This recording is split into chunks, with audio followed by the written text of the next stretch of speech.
Si paling perdana.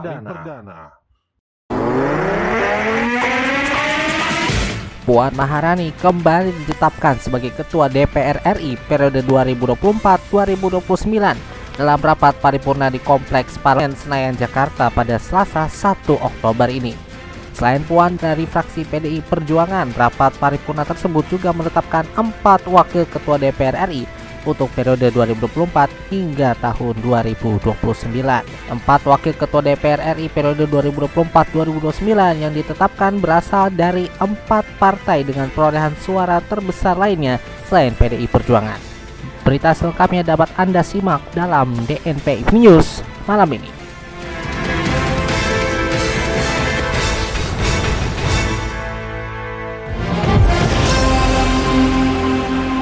Selamat malam Indonesia, Andika Rizky Rahansyah kembali menghantarkan DNP News untuk edisi hari ini Selasa 1 Oktober 2024. Beragam berita faktual dan terkini telah kami siapkan untuk mengisi ruang informasi Anda. Dan berikut adalah fokus utama kami untuk malam ini.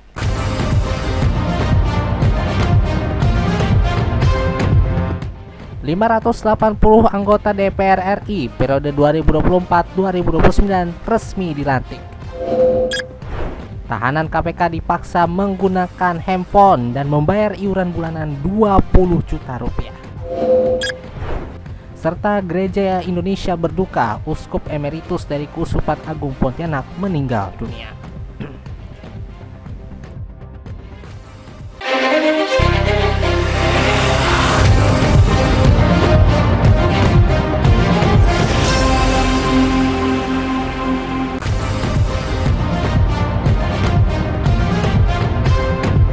Kami mulai DNP News malam ini dengan pelantikan anggota DPR 2024-2029.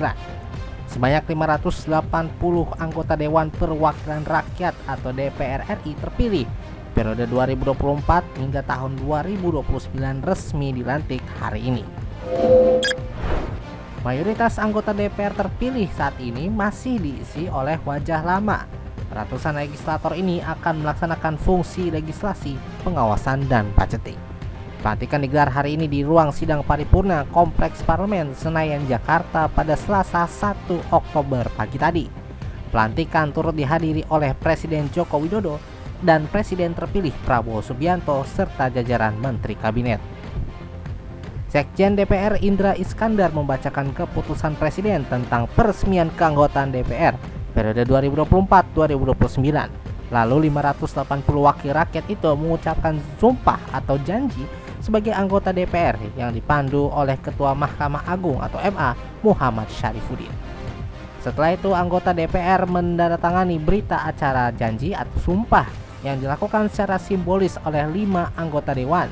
Lalu ada penyerahan memori DPR oleh pimpinan DPR periode 2019-2024 kepada pimpinan sementara DPR dan penandatanganan berita acara serah terima. Ketua DPP PDI Perjuangan Said Abdullah mengaku telah mendengar nama-nama yang akan menjadi pimpinan DPR RI 2024-2029. Ketua DPP PDI Perjuangan Puan Maharani disebut telah dinyatakan secara resmi ditetapkan sebagai Ketua DPR RI periode 2024-2029. Selain Puan dari fraksi PDI Perjuangan, rapat paripurna tersebut juga menetapkan 4 wakil Ketua DPR RI periode 2024 hingga tahun 2029. 4 wakil Ketua DPR RI yang ditetapkan lainnya adalah Adis Kadir dari fraksi Partai Golkar, Sufmi Dasko Ahmad dari fraksi Partai Gerindra, Saan Mustafa dari fraksi Partai Nasdem, dan Cucun Ahmad Syahsurizal dari fraksi Partai Kebangkitan Bangsa atau PKB. Ketua sementara DPR Guntur Sasono awalnya menjelaskan bahwa nama-nama pimpinan DPR RI 2024-2029 tersebut merupakan hasil yang disepakati dalam rapat konsultasi pimpinan sementara DPR dan perwakilan partai politik pada Selasa siang. Sebelumnya Guntur juga menjelaskan bahwa penetapan pimpinan DPR RI didasarkan pada ketentuan pasal 47D dalam Undang-Undang MPR, DPR, DPD, dan DPRD atau UU MD 3, di mana pimpinan DPR RI terdiri atas 1 orang ketua dan 4 wakil ketua yang berasal dari partai politik berdasarkan urutan perolehan kursi terbanyak di DPR. Cucu Presiden pertama Republik Indonesia Soekarno yakni Romi Soekarno berhasil lolos menjadi anggota DPR RI setelah 2 calon anggota legislatif dari PDI Perjuangan mundur dari keterpilihannya. Berdasarkan surat keputusan KPU nomor 1401 tahun 2024 yang ditekan oleh Ketua KPU RI Muhammad Afifuddin pada 27 September 2024 yang dikutip dari DNP Integrated News, Romi Soekarno ditetapkan sebagai calon anggota legislatif terpilih dari PDI Perjuangan Dapil 6 Jawa Timur atau daerah Tulung Agung, Kabupaten atau Kota Blitar, dan Kabupaten atau Kota Kediri. Alasan penggantian caleg terpilih itu lantaran calon terpilih sebelumnya, Sri Rahayu, mengundurkan diri, sedangkan penggantinya Arteria Dahlan juga ikut mengundurkan diri. Hal itu pun tertuang dalam SK KPU nomor 1401 tahun 2024 tentang perubahan kelima atas keputusan KPU nomor 1206 tahun 2024 tentang penetapan calon terpilih anggota DPR dalam pemilu 2024. Dengan keputusan itu, putra dari Rahmawati Soekarno Putri itu dipastikan melenggang ke Senayan dengan berbekal 51.245 suara. Ia akan menjadi anggota DPR bersama adik dari Pramono Anung yakni calon gubernur DKI Jakarta nomor urut 3, Pulung Agustanto yang memperoleh 165.869 suara. Wakil Ketua DPR RI periode 2019-2024 sekaligus Ketua Umum Partai Kebangkitan Bangsa atau PKB, Abdul Muhaimin Iskandar atau yang kerap disapa Caimin, pada akhirnya harus meninggalkan Senayan atau gedung DPR RI setelah 20 tahun menjadi legislator. Dalam keterangan yang diterima oleh DNP Integrated News, politisi senior itu sudah mengemasi barang-barangnya yang ada di kantornya lantai 4 Gedung Nusantara 3 Kompleks Parlemen Senayan Jakarta Senin sore ini. Menurutnya, pengabdian selama 20 tahun menjadi legislator sudah cukup berkontribusi untuk bangsa dan negara. Ditambah lagi pengalaman sebagai wakil ketua MPR dan eksekutif sebagai Menteri Tenaga Kerja dan Transmigrasi juga pernah diduduki oleh mantan calon wakil presiden di Pilpres 2024 itu. Muhaimin menegaskan bahwa dirinya akan tetap aktif berkontribusi bagi bangsa dan negara sehingga akan terus mengikuti perkembangan atau dinamika politik di Indonesia. Ia mengaku akan berkhidmat di partainya yakni PKB sebagai ketua umum dan mengurusi bidang pendidikan.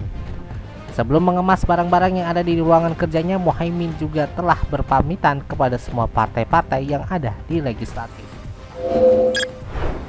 Nama Anissa Maharani Az-Zahra Mahesa menggema saat pelantikan anggota DPR RI di Gedung Nusantara DPR RI pada hari ini Selasa 1 Oktober 2024. Di usianya yang baru menginjak 23 tahun, ia berhasil menjadi anggota DPR RI termuda periode 2024-2029. Ica, panggilan akrabnya, merupakan anggota legislatif dari Partai Gerindra di daerah pemilihan Banten II. Sebanyak 122.470 suara berhasil ia raup pada pemilihan legislatif 2024. Perolehan suara Ica bahkan berhasil mengalahkan politikus senior seperti Ketua Fraksi PKS di DPR Jazuli Juwaini dan anggota Komisi 5 DPR RI periode 2019-2024 Tubagus Khairul Zaman.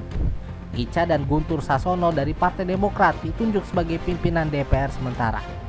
Ica merupakan putri sulung dari mendiang Desmond Junaidi Mahesa, seorang aktivis dan politikus Indonesia yang menjabat sebagai anggota DPR RI dari 2009 hingga 2023. Ica menamatkan perkuliahannya di 2 universitas, yakni Universitas Indonesia Fakultas Ekonomi dan Bisnis dan Faculty of Business and Economics, University of Melbourne, Australia.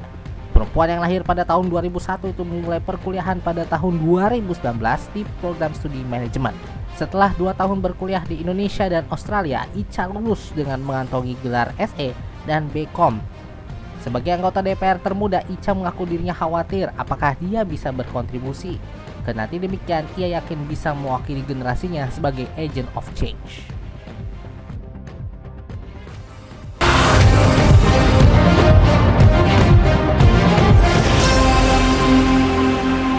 Terima kasih sahabat DNP, Anda masih bersama kami dalam DNP Evening News, produksi DNP Integrated News.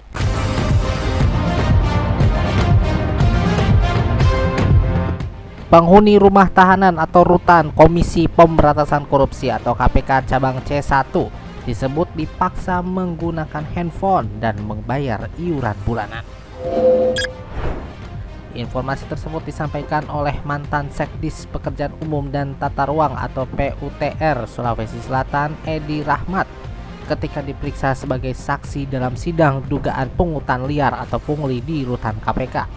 Edi mengatakan para tahanan baru di KPK harus mengikuti aturan yang sudah berlaku.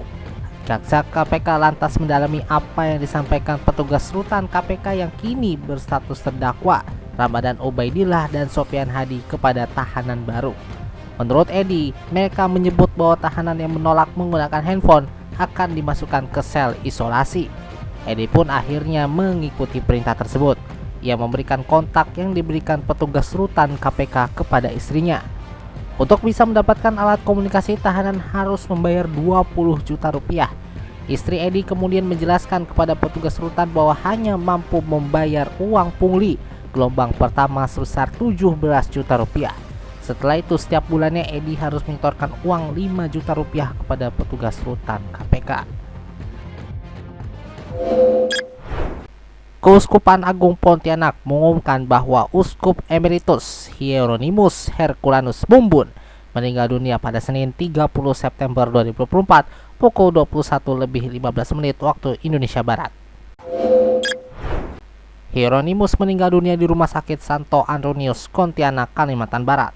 Uskup berusia 87 tahun tersebut telah menerima perawatan intensif dalam beberapa waktu terakhir. Hieronymus ditabiskan menjadi imam pada 27 Juli 1967 dan diangkat menjadi Uskup Agung Pontianak pada 26 Februari 1977. Sepanjang masa pelayanannya, ia telah membaktikan hidupnya untuk membimbing umat Katolik di Pontianak dan sekitarnya, serta memberikan kontribusi yang sangat berarti bagi perkembangan gereja. Pada tahun 2014, ia menyelesaikan tugas akhirnya sebagai Uskup Agung Pontianak dan menyerahkan tongkat kepemimpinannya kepada Agustinus Agus yang kini menjabat sebagai Uskup Agung Pontianak. Hieronymus dikenal sebagai seorang pemimpin rohani yang penuh cinta kasih dan dedikasi dalam menjalankan panggilan. Ia adalah sosok yang setia mengabdikan dirinya bagi umat hingga akhir hayatnya. Sementara itu, wafatnya Monsignus Hieronymus bertepatan dengan pesta nama Santo Hieronymus pada 30 September. DNP International News. Kami mulai segmen DNP International News dari Malaysia, di mana ratusan pembeli dievakuasi dari pusat pembelanjaan Suria di Kuala Lumpur Convention Center atau KLCC pada 29 September lalu setelah alarm kebakaran berbunyi sekitar pukul 20:10 waktu setempat.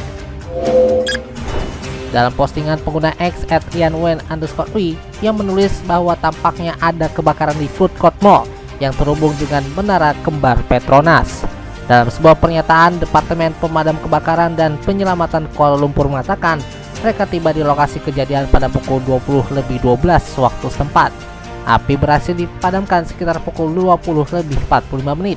Tidak ada yang terluka dalam peristiwa ini.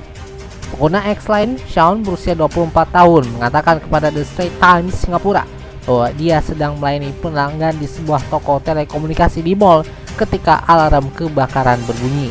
Awalnya, ia mengira itu adalah latihan kebakaran. Tidak ada yang meninggal makan mall sampai petugas keamanan mulai mengarahkan massa untuk mengungsi sekitar 10 menit kemudian. Kita bergeser ke Filipina, di mana mantan wali kota Bamban Tarlac Alice Guo atau Guo Huaping dan perwakilan dari Lucky South 99 Cassandra Leong sempat menjadi penerjemah sama sidang bersama Komite Kuat DPR Filipina pada Jumat 27 September lalu.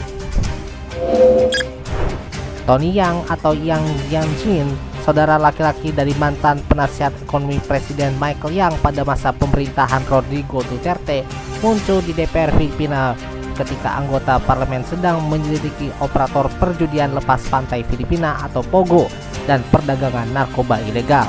Tony diyakini memiliki perusahaan baja Sanjia Filipina di Cagayan de Oro yang dilaporkan memiliki tata letak yang sama dengan pusat POGO yang digerebek di Bamban dan Porac, Pampanga.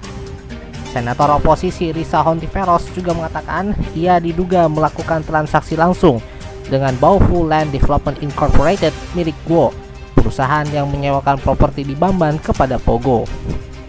Pada sidang itu, Tony ditanya oleh Benny Abante Jr. tentang bisnisnya dan mengapa Tony memutuskan untuk mendirikan usahanya di Filipina bukan di Tiongkok. Abante kemudian meminta Guo untuk membantu menerjemahkan pertanyaan tersebut ke dalam bahasa Mandarin agar Tony dapat untuk memahaminya. Alias Guo berbicara menggunakan bahasa Hokkien, sementara Abante menggunakan bahasa Mandarin.